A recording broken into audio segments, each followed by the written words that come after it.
ભરૂચ તાલુકાના હળદર ગામમાં આવેલી આદિવાસી અરજદાર જમીન પર અન્ય વ્યક્તિઓ દ્વારા કબજો કર્યો છે। આ જમીન પર આદિવાસી અરજદારને ખેતી કામ પણ નહીં કરવા લઈને જાતિ વિષયક અપશબ્દો બોલતા હોય ભરૂચના આદિવાસી સમાજના લોકોએ કલેક્ટરને આવેદનપત્ર આપી યોગ્ય કાર્યવાહી કરવાની માંગ કરી છે। ભરૂચ જિલ્લા કલેક્ટર કચેરી ખાતે સોમવારના રોજ હળદર ગામના આદિવાસી સમાજના લોકોએ એકત્ર થઈને કલેક્ટરને આવેદનપત્ર આપ્યું હતું, જેમાં આદિવાસી અરજદાર રંજીત જીવાભાઈ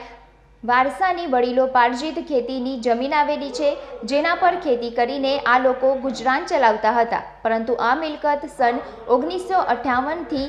વિઠ્ઠલભાઈ દેવજીભાઈ તથા બહેચરભાઈ દેવજીભાઈ તથા ચતુરભાઈ દેવજીભાઈ,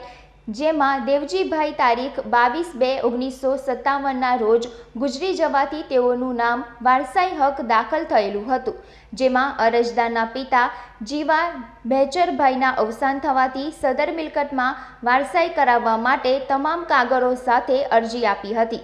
જેની વારસાઈ ફેરફાર 16 જુલાઈ 2020ના રોજ નોંધ પાડવામાં આવી હતી, પરંતુ મામલતદાર મારફતે રેવન્યુ રેકોર્ડમાં મહાદેવના વહીવટ કરતા મનુ જેસંગભાઈ, ઠાકોર હીરાભાઈ, હરેન્દ્ર જયંતીલાલ, સના મંગળભાઈ, બાલુ બેચરભાઈ, જીવા બેચરભાઈ, નટવર બેચરભાઈ, શાંતા રમણભાઈ, ભરત રમણભાઈ, રંજીત રમણભાઈ, મંગીબેન ચતુરદેવજીની વિધવા તેમાં મહાદેવના વહીવટ કરતા છે। આ એ 3.36 ગુંઠાવાળી જમીન ગણોત ધારા હેઠળ મળેલ હોય તેમ છતાં મહાદેવના વહીવટ કરતા હરેન્દ્ર જયંતીલાલ પૂંજારી અને ગામના અન્ય વ્યક્તિઓ આદિવાસી અરજદારને આ જમીન પર ખેતીની કામગીરી નહીં કરવા દેતા હોય અને આદિવાસી અરજદારોને અપશબ્દ બોલતા હોય કલેક્ટરને આવેદન આપી રજૂઆત કરી હતી। હું સતીશ વસાવા આજરોજ સમગ્ર આદિવાસી સમાજ તરફથી માન્ય શ્રી કલેક્ટર સાહેબને આવેદનપત્ર આપવામાં આવે છે કે ભરૂચ તાલુકાના હળદરવા ગામમાં એક આદિવાસીની જમીન આવેલી છે, ત્યાં એક 8 એકર જમીન છે, ત્યાં અન્ય સમાજના લોકોએ એમની પર દબાણ કરી દીધેલું છે।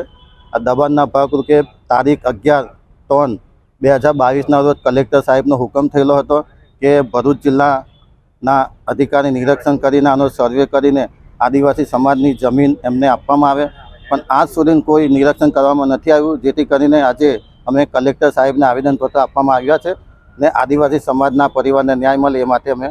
કલેક્ટર સાહેબને આવેદનપત્ર આપ્યું છે। અસ્તુ।